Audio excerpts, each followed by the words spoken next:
নমস্কার, আমি সলিল বাগচি। আপনারা দেখছেন আমার ভিডিও।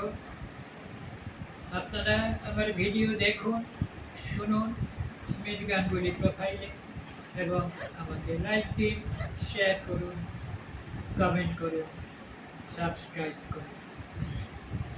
আজ এই সন্ধ্যায় আমি আপনাদের জন্য নিয়ে এসেছি আমার লেখা ছোট্ট একটি কবিতার নাম বিষ। এখন সেই কবিতাখানি পাঠ করে শোনাচ্ছি। মানুষ নামে যাত্রাই ভালো না, এদের মুখে বিষ, রক্তে মিশে আছে বিষ। বিষ এদের কাজে, কথায়ও এদের বিষ। বিষ চলনে, বিষ সৃজনে, যেথা যায় যেথা খায় সর্বত্র ছড়ায় বিষ। বিষেই জন্ম, আবার বিষেই মৃত্যু। নমস্কার।